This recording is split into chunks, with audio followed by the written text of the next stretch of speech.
Hi, welcome back to my channel. It is me, Lonely Black Star. Welcome back to my channel. Today we'll be going over the movie Matilda. We'll be recapping and reviewing at the end. Let's get into it. So, starting off, we get hit with some narration. Narrator, he's telling us about how people are born differently from others, how everyone's unique, has their own ways about them, yada yada yada.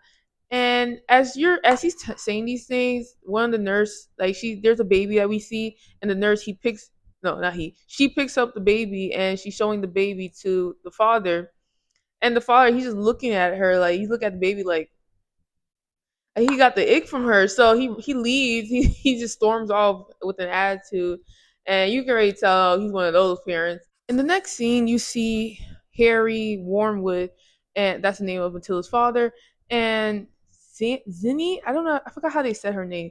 Zinni Wormwood.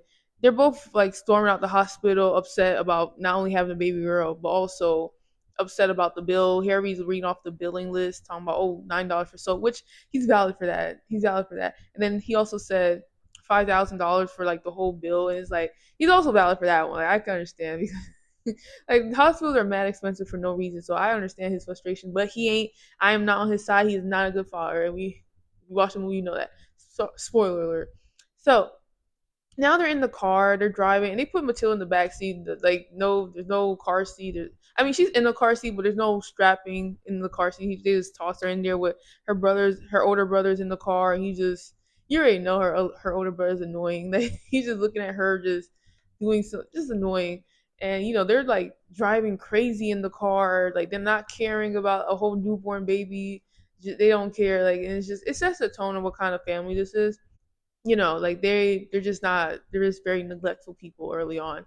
Next scene, you see the just basically the progression of Matilda as she like learns how to take care of herself from like as a baby. Like as a baby, she has to like basically learn how to feed. I mean, I'm pretty sure they did cook and clean. Well, they did, but she basically had to learn to take care of herself as a baby, and you see that progression. And now she's 4 years old at this time, and she's just she has to watch her brother go to school, her father go to work, and he's a used car salesman, and then her mother go plays bingo, and they leave her in the house by herself. The mother tells her, oh, there's food on the stove, warm it up. So but narrator is telling us that how Matilda likes it when they leave, and I relate to that. I relate to that. Like, I used to love when my parents leave, and my siblings too, like just the home by myself, but not at 4. Like, that's crazy at 4. But again, she grew up having to take care of herself, so even at 4, like she just it that was like her sense of peace. So her everyone leaves the home. She starts to make herself some breakfast, makes herself some pancake, and then she gets herself some juice. And she's just sitting down reading the magazine. But I was like, it's just this girl got to figure it out. And now the narrator tells us that Matilda, she reads all the magazines in the home, and she wants more to read. So she, for the first time, asked her father for something, and she asked for books. And he basically told her, for what you need a book for? Go watch the TV, which is so crazy because seeing a parent encourage a child to watch TV to read a book is so crazy. That just shows how much they don't care for her. But yeah, he's just against her getting a book or anything of the sort. So she finds her own way. She goes into one of those, it would be a computer in our time, but this is 1996.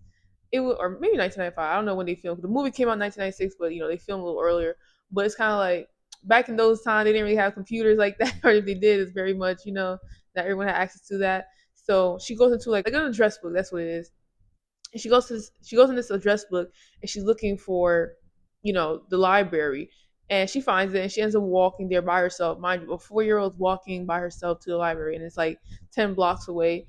Yeah, that's crazy. And the fact that as she's walking to and from there, like she doesn't get like no one cares. Not even just her parents neglect her, that she knows. It's literally like every adult like does not care. But we're gonna speak more on that later on in my review section. Matilda, she finds her way to the library, and she's always going there every day. She even surprises the librarian, because the librarian, like, but even then, the librarian, she sees this little girl by herself, and then she doesn't really say much, but in terms of like reporting to authorities. But again, we'll talk about that later. But yeah, so she's going to the library, she's reading books every day, and then one day the librarian's telling her, like, you can get a library card. instead of walking back and forth all every day, you can just take a bunch of books with you and then return it with your library card. And so Matilda does this. She uses a wagon to go back and forth from the library. And she does this for the next 2 years. Yeah, she does this for the next 2.5 years. Now that Matilda's 6 years old, 6.5 years old, she's in her room reading her books as usual, being ignored by everyone. And her father like comes into her room asking her, "Is there any packages?" 'Cause I guess she's a package watcher. Like anytime there's a package, she collects them because he doesn't want them out on the street for his own reasons. And when he asked her, "Was there any packages?" She said no. And then he sees her that she's reading the books and there's books all over her room. He's like, "What's this for? Where did this come from?" And she's like, "Oh, I got this from the library." And he's like, "You've never stepped foot in the library." He pisses me off. Like she's telling him that she wants to go to school, and he's like, "Why would you go to school? You're only 4 years old." And she's like, "No, I'm 6.5 years old." So he takes her and brings her to her mother, and he's asking the mom like, "How old is she?" And the mom was like, "Oh, she's 4." And she's like, "No, I'm 6.5 years old." And they're both just ignoring her and telling her like, "Stop reading them books and go back to watching TV." And even the mother makes a comment saying, "I don't know what something's wrong with that girl." And it's kind of like, and then it makes Matilda cry. She's in her room now. She's crying about it because it's kind of like she doesn't have a friend. She doesn't have a social life. She just reads her books, but it's like she doesn't have anyone that to really understand her. Now in this next scene, Matilda, she's reading a book in the kitchen. Her father comes in telling everyone, "Oh, I sold a lot of stuff. Like, you know, originally the car was for like $100, but I sold it for 1,000." Like he was just going on and on about that, how much cars he sold, like the original price being like a low price, and then he sells it for a high price. Again, a crook. He's asking his son to like write all the numbers down, and then he wants him to calculate it.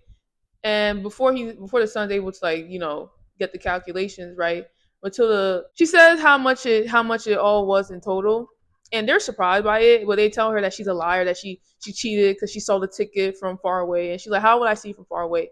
And her father comes up to her talking about, "Oh, don't back talk me, don't be sassy." No, he was like, don't be a smart aleck."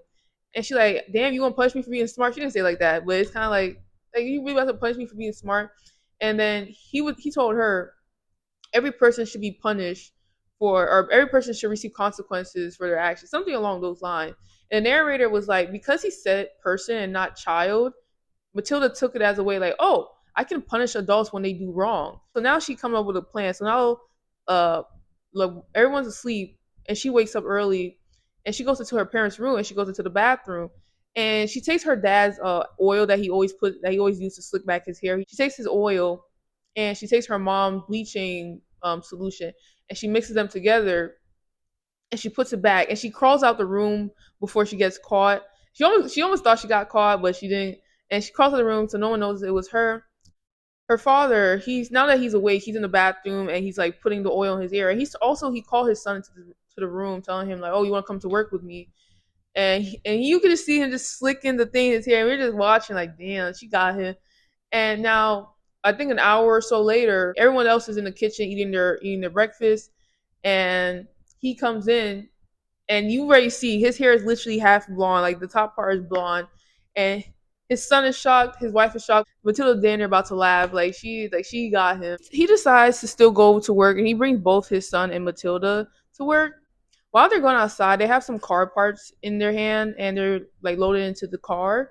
And as they're outside, you see like these two people in the car, and the narrator lets us know that the father buying used car parts is not going to be a secret for long. So basically, the FBI knows that he's doing something illegal, and they're on him. They're watching him in their car secretly. Now he drives them to work, and he's telling them all the functions about work and how he rips, basically how explain how he rips people off by tampering with the car, not properly fixing the car and all that stuff. And Matilda's telling him like, "Yo, like this is not right. You are a crook."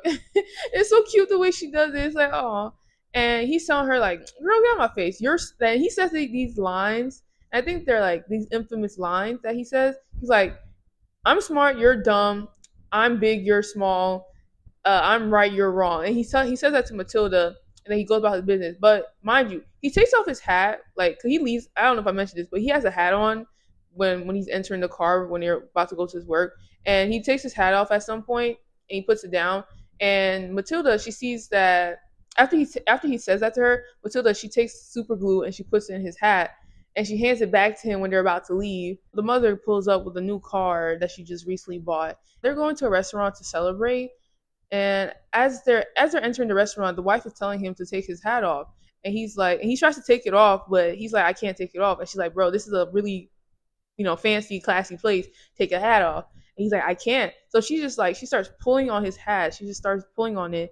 And they're obviously causing a scene. As the wife is pulling off the hat, he stumbled. They both like she pulls it off and she falls back and he falls back, which caused the waiter to like drop things. And also there's this display of food of cake that end up going into the air, hitting the sun, and then one of the cake pieces drop in Matilda's plate with a fork perfectly placed.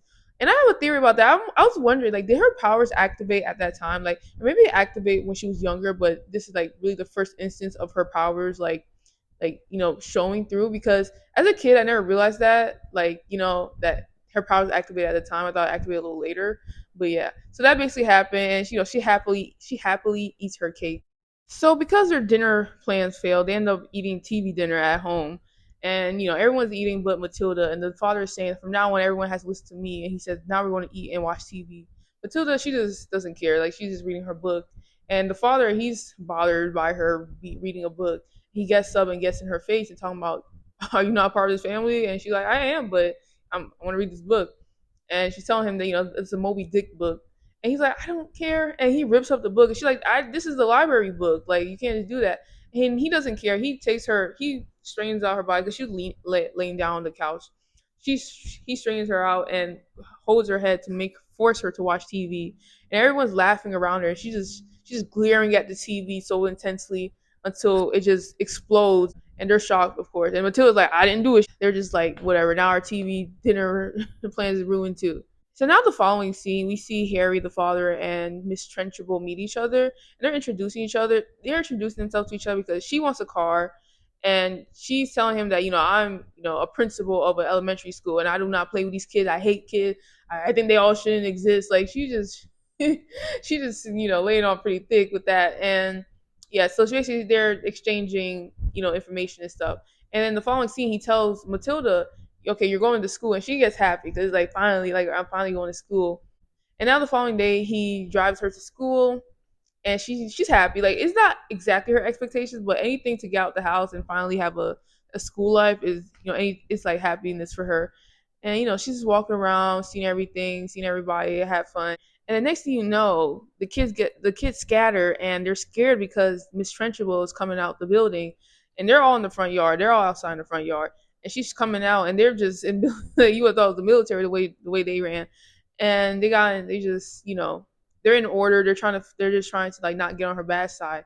And Matilda, she's like scared about this. This is her first time encountering something like this.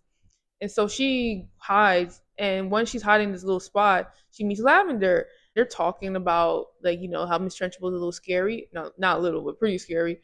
And this older upperclassman, she's telling them like, hey, y'all need to get out your hiding spot because Miss Trunchbull, if she catches y'all gonna get in trouble, even worse trouble.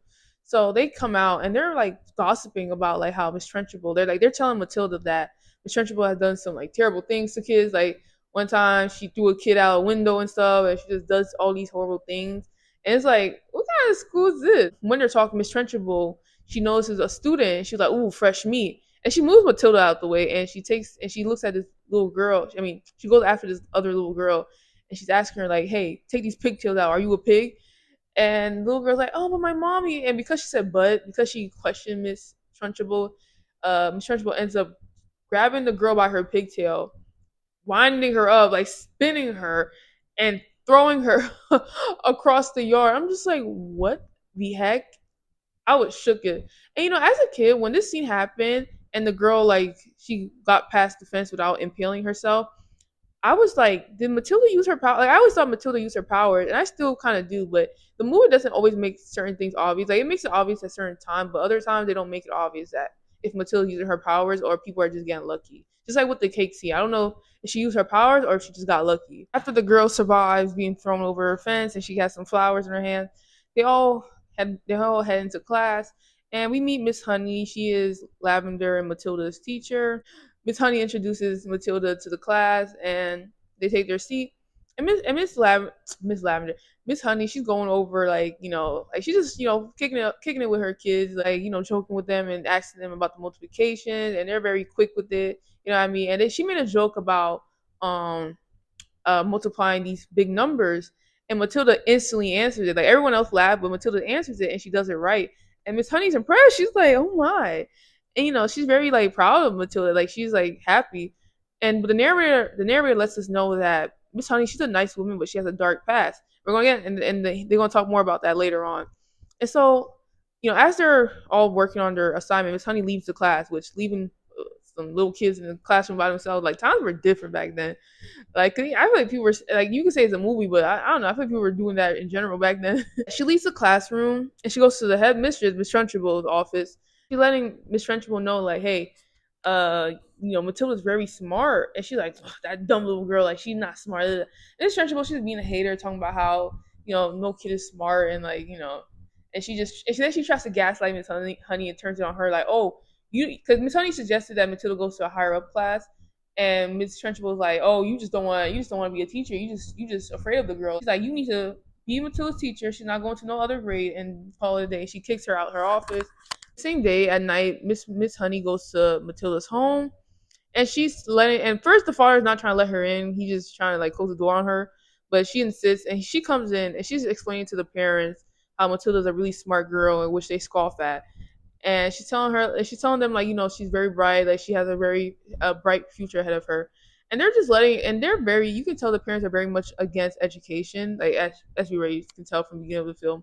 But they're very much like, they turn their nose up at it to, oh, you educated folks, y'all think y'all better than us, or you educated folks, y'all not that smart, you're not that good, blah, blah. And Miss Honey's telling them, like, look, at the end of the day, when you're in trouble, you probably need education, not education, oh yeah, but like you probably need someone that's educated. Like when you're in the hospital, doctors are educated. When you need a lawyer, they're educated. You know what I mean? And she makes those examples, but it's kind of going over their head. And she eventually she just realized that there's no point in talking to them. So she secretly leaves a book for Matilda, and Matilda, she's watching it go down because she was originally in the living room, but they tell her to leave when they were talking to Miss Honey. And she's watching Miss Honey leave the book, and she's saying thank you to her, and Miss Honey leaves. In the next scene, we see no, we don't see, but we hear Miss Trunchbull call assembly, and then we see her just standing out like a Warren, and she just act like she in prison. She just standing around talking, oh, someone ate my favorite cake, and she calls up a student who she think it is. So she calls out a boy who she thinks did it, and he heads up on the stage, and he takes a seat, and she's telling him to basically eat the cake that is underneath the cover, because she's saying that, oh, you must have been the one that ate my cake, so you're going to eat this cake. And he's like, oh, I don't want to eat it, I'm not hungry. And she's telling him to eat it, and he eats it, and he's like, oh, this tastes good. So he eats the whole, it's just a small slice of cake. He's eating it, and he finishes it. But his Trunchbull, she always has, because she was smiling as he's eating it, and she's like, "Oh, you're not finished. You're gonna eat this. You gonna eat this next piece." And we see like the lunch lady. She brings out this huge piece of cake, and you can see like where the cut piece of cake that he just ate came from. And Miss Trunchbull tells him to eat that whole cake. And mind you, the lunch lady, she ugh. Yeah. So you already know. So it's just like, oh, like, so he definitely don't want to eat the cake anymore. And also, it's a lot of cake. That's torture. But she knows that, and that's why she's telling him to eat the cake. So now he's being forced to eat this whole entire cake by himself, and she's just smiling through it all. And like, he's struggling. And as he's like near like the last piece, he's like he can't take anymore. And then Matilda, she gets up and she starts cheering for him. She's like, "You can do it! You can do it!" She's like, "Yeah, you can do it!" And everyone eventually starts following suit, and they all start cheering for him, and which annoys Miss Trunchbull, and she's telling them to be quiet, to shut up. He feels encouraged by this, so he continues to eat the cake. He gets up, he's eating, he's demolishing it, and he finishes it, licks the whole plate clean. Yeah, he's like holding up the thing in victory, and as he's cheering, Miss Trunchbull, she takes the thing and smashes it on his head. I'm just like, girl, like I'm like, yo, the thing that, but yeah, she smashes it on her head, and everyone sits down and gets quiet. And she tells them, "Oh, now y'all have detention for 5 hours after school." So Matilda, she ends up getting home late, and she's like watching the FBI agents. Like she literally goes up to their car and looks at them, but they're ignoring her. Or I don't know if they see her or they're ignoring her or both. So yeah, so she goes into her home and her father's asking her why she's late. He's saying, "Oh, the teacher kept us for 5 hours because the kid ate her cake." And her father's like, "Oh, you're just a liar." And it's like, why ask for anything if you're just not gonna believe her? Like what? Like I hate him. Matilda's letting her parents know, like, hey, like there's FBI people outside, and they're just like, "Oh, those are not FBI people. You're a liar. They're cars. No, not car salesmen. Boat salesmen." And the father's like, "Well, there's no boats. There's no river or lakes or anything around here, so." But they both still don't believe that that those are agents. They think that she's lying. Oh my eyes. And yeah, so next scene you see Matilda. She's actually outside with her friend, and they discover this lizard like thing. They discover it and they take it back to school with them, and they're reading up on what it is, and it's called a nuke, a nuke, a nuke, a nuke. And so as the kids are discussing their new pet lizard nuke thing, Miss Trunchbull, she pulls up and she's in a bad mood because the car that Matilda's father sold her is janky, and she's going to punish Matilda for it. So she takes Matilda and telling her Matilda, "Oh, your father, he's such a crook. Like you're just like him." She's Matilda, like, "I'm not nothing like him," but she doesn't care. Miss Trunchbull puts her inside the damn chamber of torture, and she leaves Matilda in there. And in the next thing you see Miss Honey like hurrying all the kids to like cover up all the cute decorations they have because Miss Trunchbull is coming into class, and anything artsy she's gonna throw it away. So she's telling them all to like cover it up. And this is like you can tell it's a routine for them. And Lavender trying to tell Miss Honey like, hey, like something happened to Matilda, but Miss Honey's like, oh, Lavender, go pour some water for Miss Trunchbull. She's coming. And that's what Lavender does. And while she's doing this, then she has Lavender's the one that has like the nuke on her, so she decides to pour the nuke in like the water canister.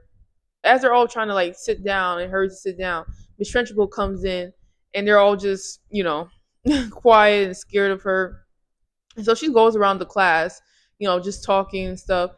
And Miss Honey, she notices that Matilda's not here, so she looks at Lavender. Lavender told her like, she's in that area. And so as Miss Trunchbull was talking, Miss Honey like leaves, and Miss Trunchbull sees her leaves, but she just like okay. So like Miss Honey goes to find Matilda and get her out of there, and she does. And when Miss Honey returns back to the class with Matilda, she sees one of her students being tortured. Like Miss Trunchbull literally holding one of her students upside down, torturing him.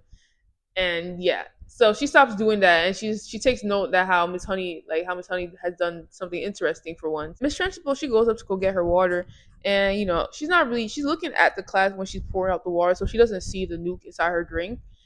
And everyone's laughing, and as she's sipping the water, like she's drinking it, she's watching everyone laugh at her, and she's like, "What's funny? Like, I want to laugh too. What's funny?"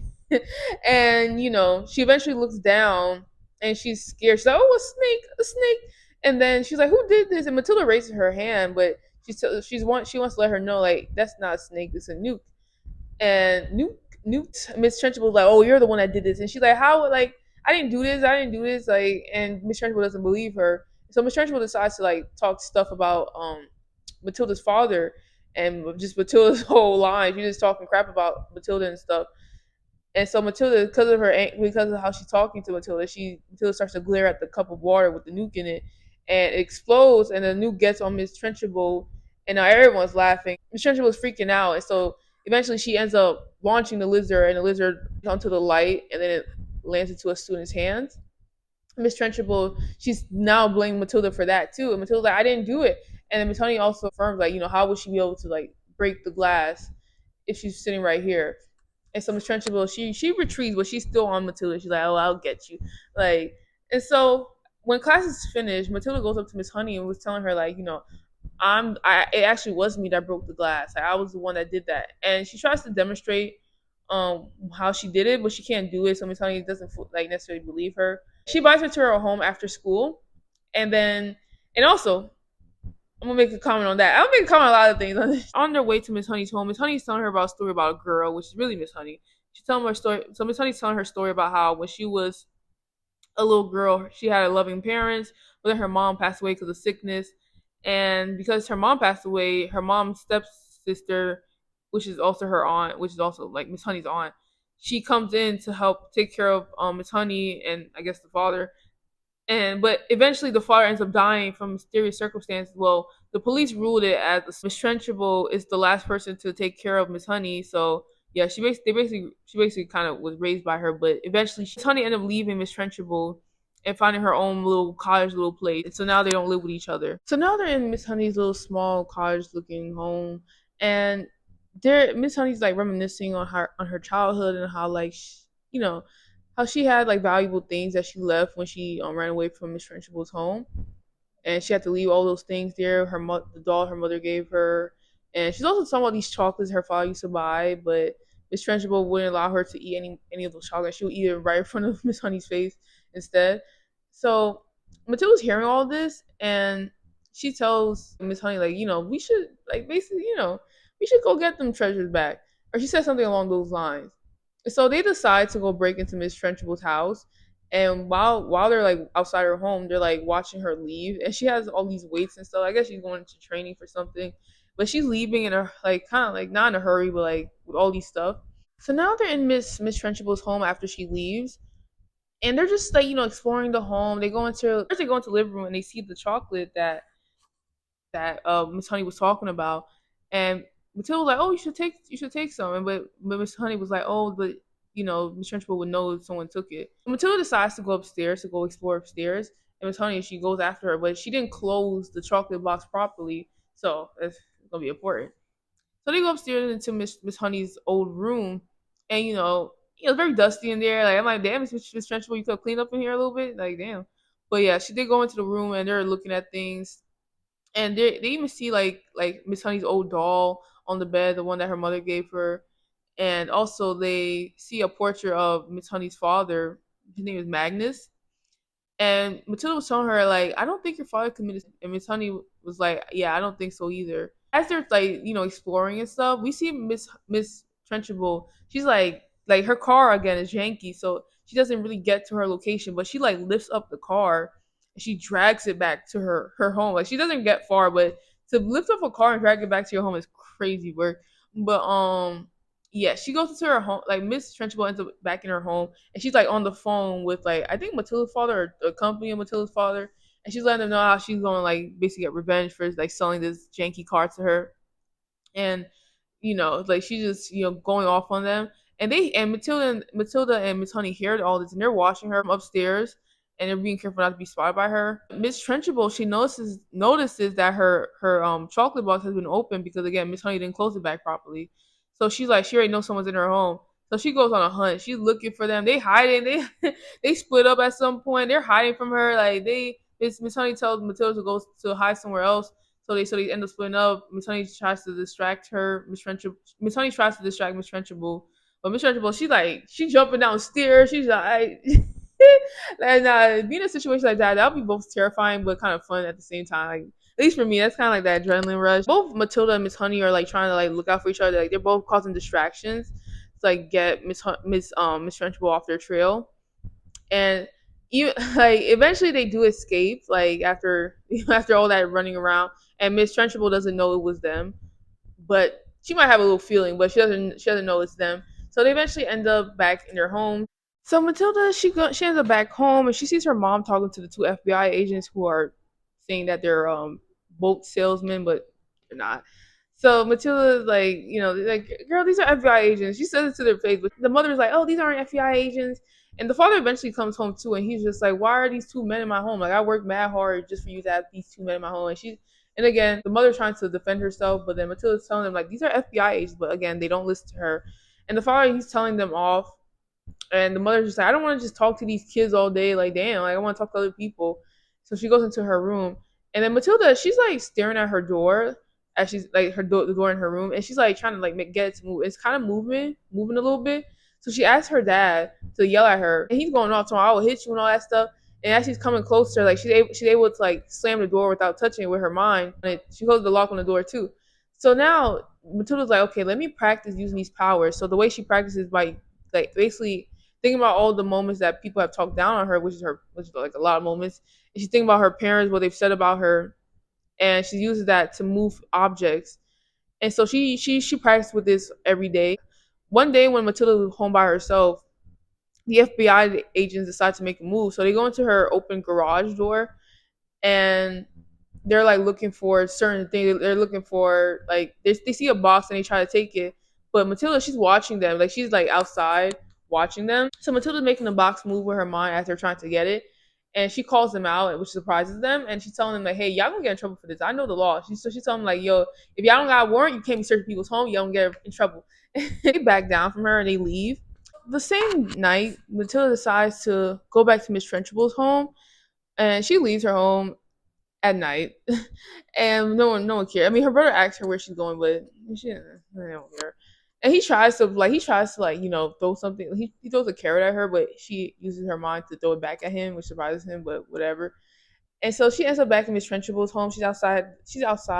And she's using her mind to like open like the window to get Miss Honey's doll, and then she decides to play a prank on Miss Trenchable. She goes to the window that she can see Miss Trenchable in, and she's using her mind. She's using her mind powers to, like basically mess with her. She's messing with the clock, messing with her chair. She takes up the portrait.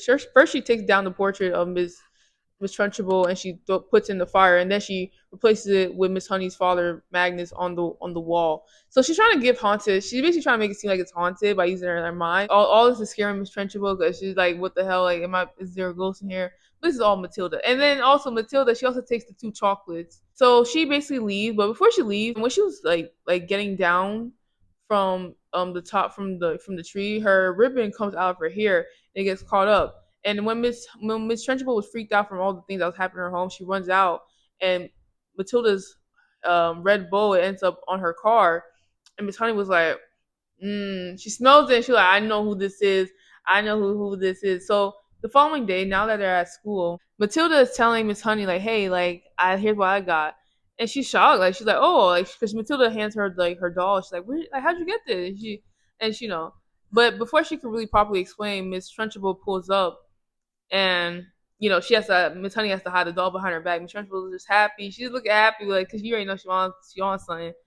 So Miss Honey and Matilda are in the class by themselves, and they're trying to like clear up because again, what's her name? Miss Trunchbull is coming to her class today, so she's trying to like get everything prepared because Miss Trunchbull let them know earlier that she's coming to her class. Matilda is like talking to Miss Honey, and they're like talking about stuff. And Matilda, she's trying to demonstrate her powers again, but Miss Honey's not paying attention. So basically, Matilda lifts up the water canister, but Miss Honey just puts it back down, but she's not paying attention to that. So she does it again, and Miss Honey looks at it. She's like, "What the hell?" And like she like tries to figure out how she's doing this. And Matilda's showing her like I can do even more than that. So she starts hiding all the arts and crafts with her mind. She just points at it, and everything's being covered. And Miss Honey, she's just really like surprised by this. She's like, "Wow, like I didn't know you can like do this. Like I can't believe you're actually doing this." Now class is in session. All the kids come into the class, and Miss Trunchbull comes along, and she tells them all to get up, and she starts like she has them all lined up, and she starts talking about how someone broke into her home and how it's one of y'all. She knows one of y'all because how like she found a red ribbon, and who comes in school every day with the red ribbon, and now today they don't have a red ribbon. So she accuses Matilda of doing it. She grabs Matilda by the neck about to punish her. And Matilda, she uses her mind to take up the chalk, and she starts writing stuff on the chalkboard, and the kids they start reading out loud like. And this honey's a good teacher because the way them kids didn't even stutter when reading, like she's a good teacher. But them kids start to read what Matilda was writing on the Matilda was telepathically writing on the board. So Matilda basically continuing the whole haunted theme. So she basically starts writing, "Oh, this is me, Magnus, which is Miss Honey's father. Give my daughter back her home. Give her back her money." And this freaks Miss Trenchable out. The big erasers they start levitating on them by themselves, and they start hitting Miss Trenchable, which is making everyone laugh. And then it makes Miss Trenchable pass out for a second. So now Miss Trenchable, she's on the floor. She's passed out a little bit from like being hit with the erasers, and all the kids go up to her to see if she's like still alive or if she's okay. And when then she opens her eyes and she grabs the first student near her, and she throws him out the window. But Matilda, she saves him by making him like fly back into the classroom. And when he flies back, he ends up like pushing into Miss Trenchable. She falls into the globe, and Miss Honey signals for Matilda to make the globe spin around, and she does. And so now Miss Trunchbull, she's dizzy after like being spun by the glow, and then she goes after Lavender, but Matilda saves Lavender, and Miss Trunchbull ends up like she ends up like running through the door and falling through. And then Matilda uses her mind and she gets out everyone's lunches. Which side note, girl, don't touch my lunch. Do not use my lunch as your little plan. Like I love my food. Leave my food alone.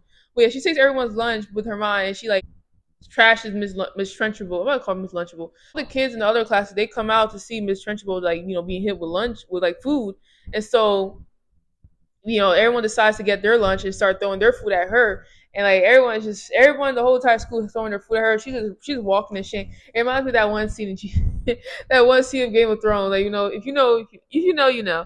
But yeah, like everyone's just throwing their food at her. That is like she's not even fighting back. Like it's like damn girl, you lost.